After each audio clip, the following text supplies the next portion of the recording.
Telangana public service commission నిర్వహించే group 1 ఎగ్జామినేషన్కు సంబంధించిన అంశాలను మనం ఈ క్లాసులో చూద్దాము. గత క్లాసులో 1857 సిపాయిల తిరుగుబాటుకు సంబంధించిన కొన్ని అంశాలను మనం తెలుసుకోవడం జరిగింది. ఈ క్లాసులో మరికొన్ని అంశాలను తెలుసుకోవడం జరుగుతుంది. సో ఈ 1857 సిపాయిల తిరుగుబాటు జరగటానికి ప్రధానమైన కారణము ఎన్ఫీల్డ్ రైఫిల్స్. దీని ఉపయోగాన్ని నిరాకరిస్తూ బెంగాల్లోని బారక్పురాలో మంగల్ పాండే తిరుగుబాటు చేశాడు. ఆ తిరుగుబాటు తర్వాత నిజమైన సిపాయిల తిరుగుబాటు మీరట్లో ప్రారంభమైంది. మీరట్లో ప్రారంభమైన తిరుగుబాటుదారులందరూ కూడా అక్కడి నుంచి ఢిల్లీకి వచ్చి చివరి మొఘల్ చక్రవర్తి బహదూర్ షాను తమ నాయకునిగా ఎన్నుకోవడం జరిగింది. ఆ తర్వాత అతని యొక్క తిరుగుబాటును బ్రిటిష్ వాళ్ళు కఠినమైన విధానాల ద్వారా అణిచివేయడం జరిగింది. డలహౌసీ అనుసరించిన రాజ్య సంక్రమణ సిద్ధాంతంలో భాగంగా ఈ కాన్పూర్లో పీష్వా రెండవ బాజీరావు యొక్క దత్తకుమారునికి భరణం ఇవ్వనన్నందుకు కాన్పూర్లో నానాసాహెబ్ తిరుగుబాటు చేశాడు. ఆ తిరుగుబాటును కూడా బ్రిటిష్ వారు కఠినమైన పద్ధతుల ద్వారా అణిచివేశారు. ఇప్పుడు ఇక్కడ మనము ఝాన్సీ రాజ్యం గురించి చూద్దాం. ఈ ఝాన్సీ రాజ్యం అనేది ఉత్తరప్రదేశ్లో ఉంటుంది. దీని పాలకుడు లక్ష్మీబాయి యొక్క భర్త. లక్ష్మీబాయికి అసలు పేరు మణికర్ణిక, భర్త పేరు గంగాధరరావు. ఝాన్సీ రాజ్యాన్ని గంగాధరరావు పరిపాలించే కాలంలో వారికి పుత్ర సంతానం లేదు. కాబట్టి వారి యొక్క బంధువుల బాబును దత్తత తెచ్చుకోవాలని తలంపు చేయడం జరిగింది. కానీ ఇదే టైంలో గంగాధరరావు మరణించడం జరిగింది. ఈ లక్ష్మీబాయి యొక్క అసలు పేరు మణికర్ణిక. ఎగ్జామినేషన్లో మనకి ఇదే వస్తుందండి. లక్ష్మీబాయి యొక్క అసలు పేరు మణికర్ణిక. లక్ష్మీబాయి భర్త పేరు గంగాధరరావు. భర్త చనిపోయాడు, పుత్ర సంతానం లేదు. కాబట్టి లక్ష్మీబాయి దామోదరరావు అను ఒక బాబును దత్తత తీసుకోవడం జరిగింది. ఈ దత్తతను నిరాకరిస్తూ డలహౌసీ ఈ ఝాన్సీ రాజ్యాన్ని బ్రిటన్ సామ్రాజ్యంలో కలిపివేసుకోవడము జరిగింది. లక్ష్మీబాయి ఒక బాబును దత్తత తీసుకోవడాన్ని నిరాకరిస్తూ డలహౌసీ ఈ ఝాన్సీ రాజ్యాన్ని బ్రిటిష్ సామ్రాజ్యంలో విలీనం చేసుకోవడం జరిగింది. సో తన రాజ్యాన్ని బ్రిటిష్ వాళ్ళు ఆక్రమించుకోవడం ద్వారా లక్ష్మీబాయి తిరుగుబాటు నిర్వహించడము జరిగింది. ఈ తిరుగుబాటు చేసే సమయంలో ఆమె తన సైనికులకు ప్రేరణ ఇచ్చినటువంటి నినాదం ఏంటంటే, మన స్వహస్తాలతోనే మన ఆజాద్ అంటే స్వేచ్ఛ లేదు స్వాతంత్రం, మన స్వహస్తాలతోనే మన ఆజాద్ షాహీని సమాధి చేసుకునే ప్రసక్తే లేనే లేదు అంటూ తన అనుచరులతోటి భీషణ ప్రతిజ్ఞ చేయించి యుద్ధం చేసింది. లక్ష్మీబాయి తన రాజ్యాన్ని డలహౌసీ ఆక్రమించుకోవడం ద్వారా తన సైనికులలో ఒక ప్రేరణ నింపింది. ఆమె ఇచ్చిన స్లోగన్ ఏంటి? మన స్వహస్తాలతోనే మన ఆజాద్ షాహీ అంటే స్వాతంత్రం, మన ఆజాద్ షాహీని సమాధి చేసుకునే ప్రసక్తే లేనే లేదు అంటూ తన అనుచరులతోటి భీషణ ప్రతిజ్ఞ చేయించి కథన రంగంలోకి దూకడం జరిగింది. ఈమె తాంతియా తోపీ సహకారంతో తనకు అత్యంత విశ్వాసపాత్రులైనటువంటి ఆఫ్ఘన్ రక్షక దళం సహాయంతో గ్వాలియర్ను 1858 జూన్లో తిరిగి ఆక్రమించుకోవడము జరిగింది. ఏ భారతీయ రాజు కూడా లక్ష్మీబాయికి సహాయము చేయలేదు. ఈ యుద్ధకాలంలో 1857 సిపాయిల తిరుగుబాటు సమయంలో లక్ష్మీబాయి తిరుగుబాటుకు సహకరించిన ఒక్క భారతీయ రాజు అనేవాడు లేడు. ఎందుకు అంటే బ్రిటిష్ వారికి భయపడి ఎవరు కూడా లక్ష్మీబాయికి సహాయం చేయడానికి ముందుకు రాలేదు. అయినప్పటికీ కూడా ఒకే ఒక వ్యక్తి తాంతియా తోపే మాత్రమే లక్ష్మీబాయికి ఈ యుద్ధకాలంలో సహాయం చేయడం జరిగింది. సో మరియు ఆఫ్ఘన్ రక్షక దళము, ఈమె ఆఫ్ఘన్లను తన సైనిక దళంలో పెట్టేసుకున్నది. సో ఆఫ్ఘన్ యొక్క తనకు అత్యంత విశ్వాసపాత్రులైనటువంటి ఆఫ్ఘన్ రక్షక దళ సహాయంతో తాంతియా తోపే సహాయంతో బ్రిటిష్ వారిని ఎదిరించి గ్వాలియర్ కోటను 1858 జూన్ నెలలో తిరిగి ఈమె కైవసం చేసుకోవడం జరిగింది. ఆ తర్వాత బ్రిటిష్ వారికి ఈమెకు యుద్ధం జరుగుతుంది. ఆ యుద్ధ కాలంలోనే గ్వాలియర్ను ఆక్రమించిన తదంతరము 1858 జూన్ 17న యుద్ధ భూమిలోనే లక్ష్మీబాయి వీర మరణము పొందింది. యుద్ధం జరుగుతుండగానే యుద్ధ భూమిలో వీర మరణము పొందడం జరిగింది. సర్ హ్యూగ్ రోస్ లక్ష్మీబాయి యొక్క తిరుగుబాటును అంచివేశాడు. సర్ హ్యూగ్ రోస్ లక్ష్మీబాయి యొక్క తిరుగుబాటును అంచివేశాడు. అంచివేసిన తదంతరము లక్ష్మీబాయి గురించి ఏమని కీర్తించాడు అంటే, తిరుగుబాటు చేసిన వ్యక్తులందరిలోకెల్లా అత్యంత ధైర్య సాహసాలు గల వ్యక్తిగా లక్ష్మీబాయిని హ్యూగ్ రోస్ కీర్తించడము జరిగింది. ఈమెకున్నటువంటి ధైర్య సాహసాలు మిగతా ఏ భారతీయ రాజు కూడా లేదు. అత్యంత ధైర్య సాహసాలతోటి లక్ష్మీబాయి తిరుగుబాటు చేసింది అని ఆమె తిరుగుబాటును అణచిన సర్ హ్యూగ్ రోస్ కీర్తించడము జరిగింది. లక్ష్మీబాయి బ్రిటిష్ వారి చేత భారతదేశ జోన్ ఆఫ్ ఆర్క్ అని అభివర్ణింపబడింది.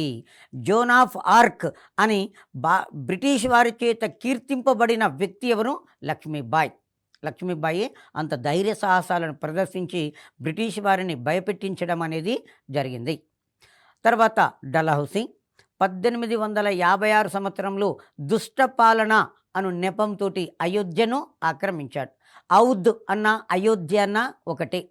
ఎగ్జామినేషన్లో ఇటీవల కాలంలో ఎక్కువసార్లు ఏమని క్వశ్చన్ అడిగాడు అంటే, అయోధ్య నగరము ఏ నది తీరాన ఉన్నది అంటాడు.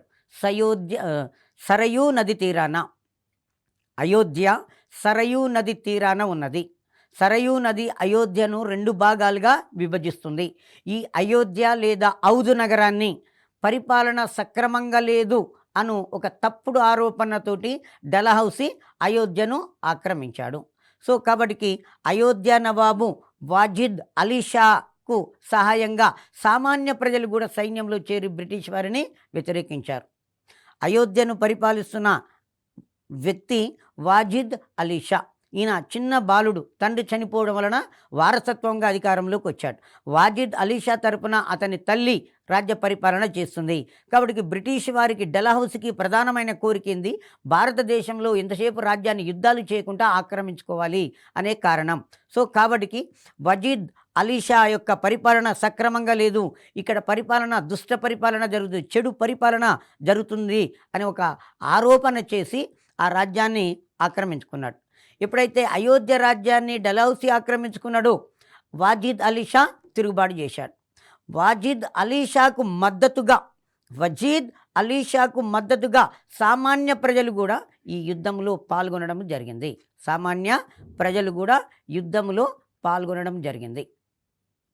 ఆ తర్వాత లక్నోలో తిరుగుబాటుకు అవధ్ రాణి హజ్రత్ మహల్ నాయకత్వం వహించింది. అయోధ్య బేగము అవధ్ రాణి అంటాం. అవధ్ రాణి హజ్రత్ మహల్ లక్నోకు వెళ్ళి తిరుగుబాటు చేసింది. ఇక్కడ మీకు ఎగ్జామినేషన్లో ఏమడుగుతాడు అంటే, అయోధ్యలో తిరుగుబాటుకు ఎవరు నాయకత్వం వహించాడు అంటారు. వాజిద్ అలీ షా. తర్వాత లక్నోలో తిరుగుబాటుకు నాయకత్వం వహించింది అవధ్ రాణి హజ్రత్ మహల్ నాయకత్వము వహించింది. అయితే ఇక్కడ బ్రిటిష్ వారికి హజ్రత్ మహల్కు లక్నోలో యుద్ధం జరిగింది. ఈ యుద్ధంలో అవధ్ రాణి హజ్రత్ మహల్ ఓటమి చెందితే బ్రిటిష్ వారికి విచారణ చేసి ఉరిదీసి చంపేస్తారు అనే భయంతో నేపాల్ దేశానికి పారిపోవడము జరిగింది. జనరల్ కొలిన్ కాంపబెల్ స్వయంగా లక్నోకు సేనలను నడిపి 1858 మార్చిలో లక్నోను ఆక్రమించాడు. లక్నోలో జరిగిన తిరుగుబాటును అణచివేసింది ఎవరు? జనరల్ కొలిన్ కాంపబెల్ లక్నోలో జరిగిన తిరుగుబాటును ఆయన అణచివేయడం జరిగింది. లక్నోను బ్రిటిష్ వారు ఏ సంవత్సరంలో ఆక్రమించారు? 1858 మార్చి నెలలో లక్నోను ఆక్రమించడము జరిగింది. తర్వాత మద్రాసు నివాసి అయినటువంటి మౌల్వీ అహ్మదుల్లా ఫైజాబాదులో జరిగిన తిరుగుబాటుకు నాయకత్వము వహించాడు. ఫైజాబాద్ ఉత్తరప్రదేశ్లో ఉంటుంది. ఫైజాబాదులో ప్రజలు బ్రిటిష్ వారికి వ్యతిరేకంగా తిరుగుబాటు చేశారు. ఆ ఫైజాబాదులో జరిగిన తిరుగుబాటుకు నాయకత్వం వహించింది ఎవరు? మౌల్వీ అహ్మదుల్లా. మౌల్వీ అహ్మదుల్లా ఎవరు అంటే మద్రాసు నివాసి. మద్రాసులో నివసిస్తున్నటువంటి మౌల్వీ అహ్మదుల్లా ఫైజాబాదులో జరిగినటువంటి తిరుగుబాటుకు నాయకత్వము వహించాడు. అయోధ్యలో జరిగినటువంటి తిరుగుబాటుకు వజీద్ అలీ షా, లక్నోలో జరిగిన తిరుగుబాటుకు అవధురాణి హజ్రత్ మహల్ తిరుగుబాటు చేసింది. తర్వాత ఫైజాబాదులో జరిగిన తిరుగుబాటుకు మౌల్వీ అహ్మదుల్లా నాయకత్వము వహించాడు. ఆ తర్వాత కాన్పూర్లో జరిగిన తిరుగుబాటుకు నానా సాహెబు నాయకత్వము వహించాడు. సిపాయిల తిరుగుబాటుకు నాయకత్వం వహించింది చివరి మొఘలు చక్రవర్తి 2వ బహదూర్ షా. ఇవి మనకి ఎగ్జామినేషన్లో అడుగుతాడు. లేదా వీటి పేర్లను ఆర్డర్గా ఇచ్చేసి లక్నోలో ఎవరు తిరుగుబాటు చేశారు, ఆ తర్వాత అయోధ్యలో తిరుగుబాటుకు నాయకత్వం వహించింది ఎవరు, తర్వాత ఫైజాబాదులో తిరుగుబాటుకు నాయకత్వం వహించింది ఎవరు, ఆ తర్వాత మన కాన్పూర్లో జరిగిన తిరుగుబాటుకు నాయకత్వం వహించింది ఎవరు, ప్లేసులు పేర్లు తిరుగుబాటు చేసిన నాయకుల పేర్లు ఇచ్చి మ్యాచ్ ది ఫాలోయింగ్ అంటాడు, జతపరచుమంటాడు. ఇటీవల కాలంలో ఎగ్జామినేషన్లలో ఎక్కువగా ఇట్లాగే అడిగాడు. మనం కూడా ఇలాగే రాసుకోవటానికి ఆస్కారం ఉంటుంది. ఫైజాబాదులో తిరుగుబాటుకు మౌల్వీ అహ్మదుల్లా అనే వ్యక్తి నాయకత్వము వహించాడు. ఇతను మద్రాసు నివాసి. తర్వాత హేవల్లాక్ కాంప్బెల్ అనేవారు ఈ తిరుగుబాటును అణచివేశారు. హేవల్లాక్ కాంప్బెల్ అనే వ్యక్తులు ఫైజాబాదులో జరిగినటువంటి తిరుగుబాటును అణచివేయడము జరిగింది. తర్వాత బీహార్ స్టేట్లో అర్రా అనే ప్రాంతంలో తిరుగుబాటుకు జగదీష్పూర్ జమీందార్ కున్వర్ సింగ్ నాయకత్వము వహించాడు. బీహార్ రాష్ట్రంలో అర్రా అనే ప్రాంతంలో బ్రిటిష్ వారికి వ్యతిరేకంగా తిరుగుబాటు జరిగింది. ఈ తిరుగుబాటును జగదీష్పూర్ అనే ఒక సంస్థానానికి చెందిన జమీందార్ నాయకత్వం వహించాడు. జగదీష్పూర్ జమీందారి యొక్క పేరు కున్వర్ సింగ్. ఆ కున్వర్ సింగ్ బీహార్లో తిరుగుబాటుకు నాయకత్వం వహించాడు. ఎగ్జామినేషన్లో ఇలాగే అడుగుతున్నాడు, బీహార్లో జరిగిన తిరుగుబాటుకు నాయకత్వం వహించింది కున్వర్ సింగ్ అనేటైన. బీహార్లో జరిగిన తిరుగుబాటుకు నాయకత్వం వహించింది కున్వర్ సింగ్ నాయకత్వము వహించాడు. కున్వర్ సింగ్ బ్రిటిష్ వారి నుండి బీహార్ను స్వాధీనం చేసుకోవడము జరిగింది. William Taylor, Vincent Eyre Arrah తిరుగుబాటును అణచివేశారు. విలియం టేలర్, విన్సెంట్ ఐర్ అనే ఇద్దరు వ్యక్తులు అర్రాలో జరిగినటువంటి తిరుగుబాటును అణచివేయడము జరిగింది. తర్వాత రాయ్బరేలీ అనే ప్రాంతంలో, రాయ్బరేలీలో ఖాన్ బహదూర్ ఖాన్ నాయకత్వంలో తిరుగుబాటు జరిగింది. రాయ్బరేలీ ఉత్తరప్రదేశ్లో ఉంటుంది. ఈ రాయ్బరేలీలో ఖాన్ బహదూర్ ఖాన్ నాయకత్వంలో తిరుగుబాటు జరిగింది. ఈ తిరుగుబాటును క్యాంప్బెల్ అనే బ్రిటిష్ అధికారి అణచివేయడము జరిగింది. విలియం టేలర్, విన్సెంట్ ఐర్ అనేవారు అర్రాలో జరిగిన తిరుగుబాటును అణచివేస్తే, రాయ్బరేలీలో జరిగినటువంటి తిరుగుబాటును కొలిన్ క్యాంప్బెల్ అనే వ్యక్తి అణచివేయడము జరిగింది. ఇలా భారతదేశంలో ఒక్కొక్క ప్రాంతంలో ఒక్కొక్కరు తమ కోల్పోయినటువంటి యథాస్థితిని తిరిగి పొందటానికి బ్రిటిష్ వారికి వ్యతిరేకంగా తిరుగుబాట్లు చేయడం అనేది జరిగింది. మనకు ముఖ్యంగా ఝాన్సీ రాణి తిరుగుబాటును ఎక్కువసార్లు ఎగ్జామినేషన్లో అడిగాడండి. ఇప్పటి వరకు తీసుకున్నట్లయితే మనం మెయిన్స్ ఎగ్జామినేషన్లో కూడా క్వశ్చన్ అడగటానికి ఆస్కారం ఉంటుంది. ఆ మెయిన్స్ ఎగ్జామ్ గ్రూప్ 1 మెయిన్స్లో ఏమడుగుతాడు అంటే సిపాయిల తిరుగుబాటుకు గల కారణాలు అంటాడు. రాజకీయ కారణాలు, ఆర్థిక కారణాలు, సైనిక కారణాలు, మత కారణాలు, తక్షణ కారణము ఇవన్నీ పెట్టేసి వాటి గురించి వివరిస్తూ ఏ ప్రాంతంలో ఎవరు తిరుగుబాటు చేశారు అని తెలియజేస్తూ రాయాల్సి ఉంటుంది. ఆ తర్వాత మరి ఇక్కడ మరొక క్వశ్చన్, చిన్న మార్కుల క్వశ్చన్లలో అడుగుతుంటాడు, సిపాయిల తిరుగుబాటు విఫలం కావటానికి లేదా సిపాయిల తిరుగుబాటు ఫెయిల్యూర్ కావటానికి గల కారణాలు ఏమిటి అంటాడు. సో 1857 సిపాయిల తిరుగుబాటు విఫలం కావటానికి కొన్ని ముఖ్యమైన కారణాలు ఉన్నవి. ఆ కారణాలను తీసుకున్నట్లయితే అతి ముఖ్యమైనటువంటి కారణాలలో సిపాయిలందరికీ కూడా సరి అయిన ప్రణాళిక అనేది లేదు, సరి అయిన నాయకత్వము లేదు. తిరుగుబాటుదారులకు సరి అయిన ప్రణాళిక లేదు, సరి అయిన నాయకత్వము లేదు. పైగా తిరుగుబాటుదారులందరినీ కూడా ఒకే తాటిపైకి నడిపించగలిగిన సమర్థుడైనటువంటి నాయకుడు లేడు.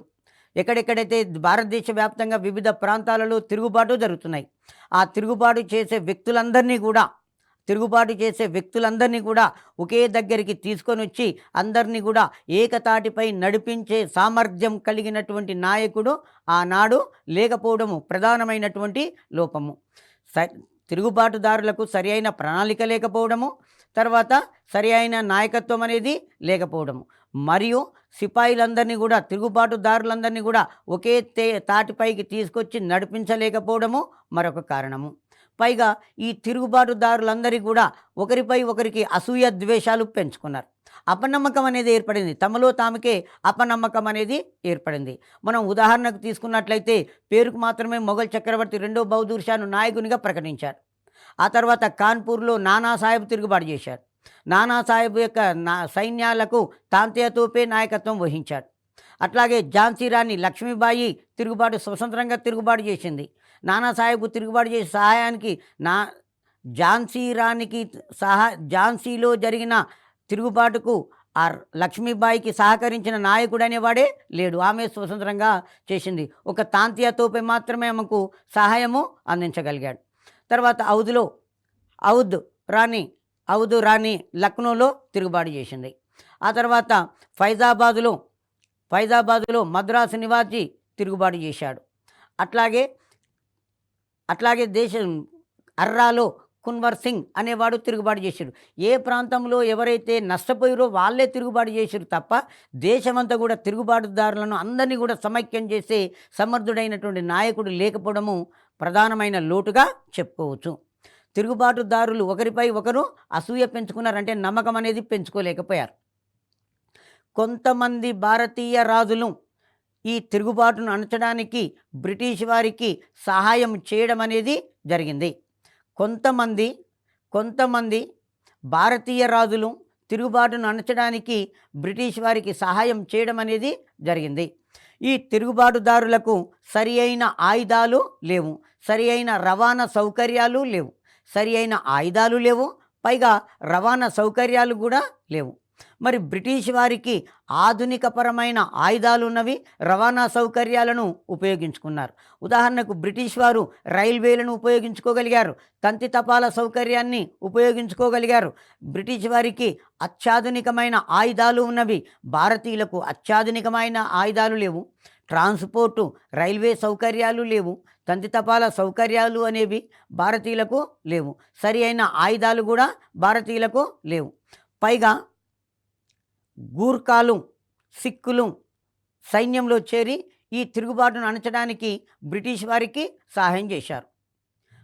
గూర్ఖాలు సిక్కులు అనేవాళ్ళు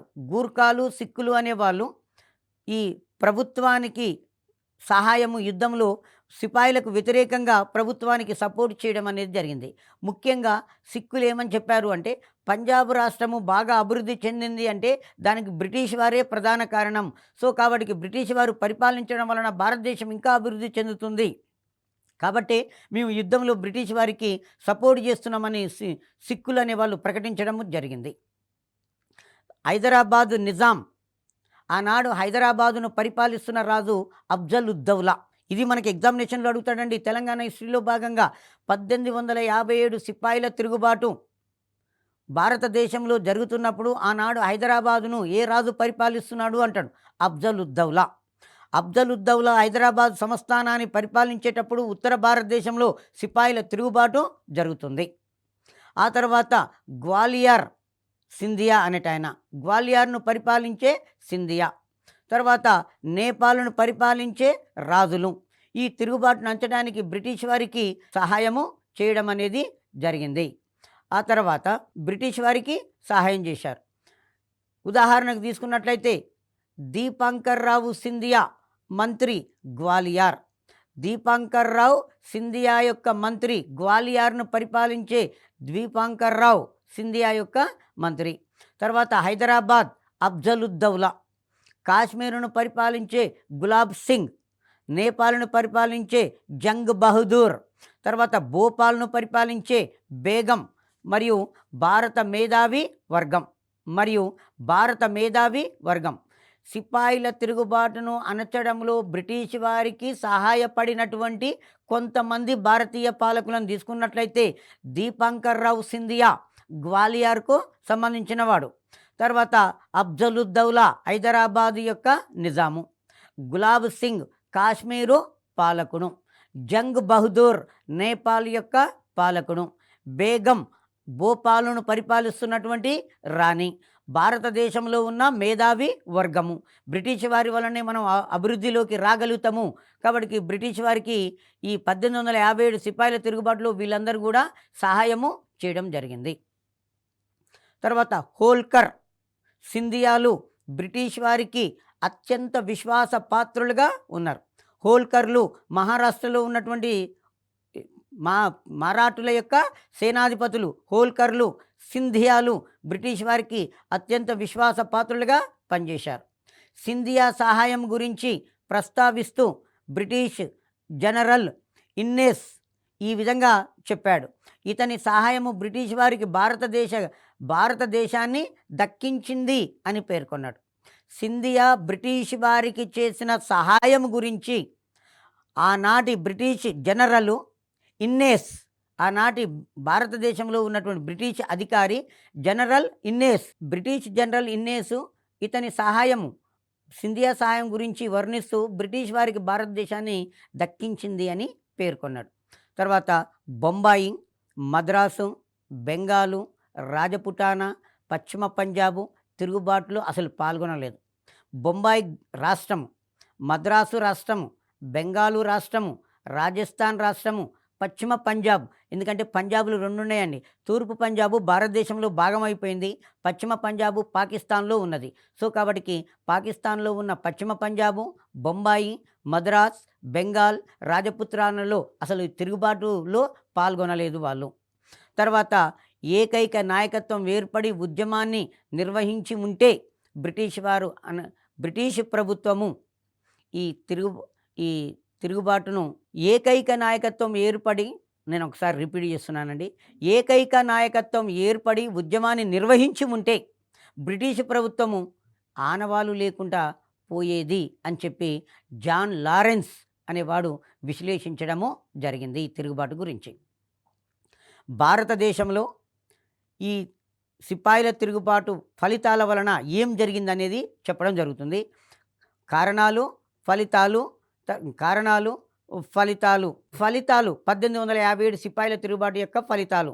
భారతదేశంలో తూర్పు ఇండియా వర్తక సంఘము పాలన రద్దయింది. దాని స్థానంలో 1858లో భారత ప్రభుత్వ చట్టము ప్రకారము బ్రిటిష్ ప్రభుత్వ ప్రత్యక్ష పాలన ప్రారంభం కావడము జరిగింది.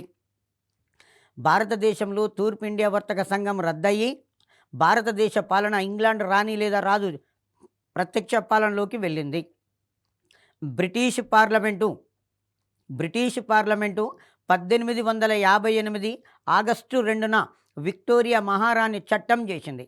బ్రిటిష్ పార్లమెంటు 1858 ఆగస్టు 2వ తారీఖు నాడు విక్టోరియా మహారాణి చట్టం చేసింది. ఈ చట్టం ప్రకారం భారత గవర్నర్ జనరల్ పదవి రద్దయి వైస్రాయ్ లేదా రాజప్రతినిధి అనే పదవి ఏర్పాటు కావడం జరిగింది. పరిపాలనా విషయాలలో భారత గవర్నర్ జనరల్గాను స్వదేశీ రాజులతో వ్యవహరించే సందర్భంలో రాజప్రతినిధిగా వ్యవహరించడం జరుగుతుంది అని ప్రకటించారు. ఇక్కడ చూడండి క్వశ్చన్ ఎట్లా ఉంటుంది అంటే 1858 విక్టోరియా మహారాణి చట్టం చేశారు. అంతకుముందు భారతదేశంలో గవర్నర్ జనరల్ అనే పదవి ఉండే, భారత గవర్నర్ జనరల్.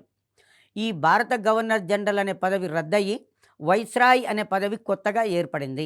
వైస్రాయి లేదా రాజప్రతినిధి ఇంగ్లాండ్ రాణితో కానీ భారతదేశంలో ఉన్న స్వదేశీ పాలకులతో కానీ వ్యవహరించేటప్పుడు రాణి తరపున పరిపాలిస్తున్నాడు కాబట్టి వైస్రాయి లేదా రాజప్రతినిధి అన్నారు. సాధారణ పరిపాలన చూసేటప్పుడు భారత గవర్నర్ జనరల్గాను వ్యవహరించడము జరిగింది. బ్రిటన్ ప్రభుత్వ క్యాబినెట్లో ఒక మంత్రి పదవిని ఏర్పాటు చేశారు. భారత రాజ్య కార్యదర్శిగా ఏర్పాటు చేయడం జరిగింది.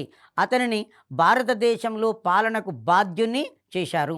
విక్టోరియా మహారాణి చట్టాన్ని చేస్తూ బ్రిటిష్ క్యాబినెట్లో ఒక మంత్రి పదవిని క్రియేట్ చేసి ఆ మంత్రి బ్రిటిష్ పార్లమెంటుకు బాధ్యత వహించేటట్టు చేసి భారత పాలనా వ్యవహారాలు చూసేటట్టుగా భారత వ్యవహారాల మంత్రి అనే పదవిని క్రియేట్ చేశారు. మరి మొట్టమొదటి వైస్రాయి లార్డ్ కానింగ్ 1858 నవంబర్ 1వ తారీఖు నాడు అలహాబాదులో ఏర్పాటు చేసిన ఒక దర్బారులో లార్డ్ కానింగ్ విక్టోరియా మహారాణి చట్ట ప్రకటన చదివి వినిపించడంతో తూర్పు ఇండియా వర్తక సంఘం పాలన రద్దయ్యి భారతదేశ పాలన బ్రిటిష్ రాణి లేదా రాజు ప్రత్యక్ష పాలనలోకి వెళ్ళిపోతుంది. కాబట్టి వైస్రాయి పదము కొత్తగా వచ్చింది. కాబట్టి మొట్టమొదటిసారి వైస్రాయి ఎవరు? Lord Canning. ఇక్కడ క్వశ్చన్ మనం ఏ విధంగా గమనించవచ్చు అంటే, ఈస్ట్ ఇండియా కంపెనీ కాలంలో పనిచేసినటువంటి గవర్నరు మరియు బ్రిటిష్ రాణి లేదా రాజు యొక్క కాలంలో పనిచేసిన ఏకైక వ్యక్తి ఎవరు వస్తారంటే లార్డ్ కానింగు. ఆయనే గవర్నర్ జనరల్గా పిలువబడ్డాడు. ఆయనే మొదటి వైస్రాయిగా పిలువబడ్డాడు. ఏ గవర్నర్ జనరల్ యొక్క విధానాలు 1857 సిపాయిల తిరుగుబాటుకు కారణాలు అంటారు. డలహౌసీ నిర్ణయాలు 1857 సిపాయిల తిరుగుబాటుకు కారణాలు అంటారు. ఏ గవర్నర్ జనరల్ కాలంలో సిపాయిల తిరుగుబాటు జరిగింది అని అడుగుతారు. లార్డ్ కానింగ్ కాలంలో 1857 సిపాయిల తిరుగుబాటు జరిగింది అంటారు. ఆ తర్వాత మొట్టమొదటి భారత రాజ్య కార్యదర్శి చార్లెస్ వుడ్ అనే వ్యక్తి భారత వ్యవహారాల మంత్రిగా దానిని భారత రాజ్య కార్యదర్శిగా నియమించడము జరిగింది. రాజ్య సంక్రమణ సిద్ధాంతం అనే దానిని రద్దు చేయడం అనేది జరిగింది. విక్టోరియా మహారాణి చట్టం ప్రకారంగా రాజ్య సంక్రమణ సిద్ధాంతాన్ని రద్దు చేశారు. సామాజిక, సాంస్కృతిక, మత సంబంధిత విషయాలలో ఆంగ్లేయుల యొక్క జోక్యాన్ని ఈ విక్టోరియా రాణి చట్టము నిషేధించడము జరిగింది. భారతదేశం యొక్క సామాజిక వ్యవహారాలలో కానీ, సాంస్కృతిక వ్యవహారాలలో కానీ, మత సంబంధ విషయాలలో కానీ బ్రిటిష్ వారి యొక్క జోక్యం ఉండదు అని విక్టోరియా మహారాణి చట్టరూపంగా తెలియచేయడం జరిగింది. తర్వాత బ్రిటిష్ వారు విభజించు పాలించు అనే ఒక నూతన విధానాన్ని ప్రవేశపెట్టడం జరిగింది.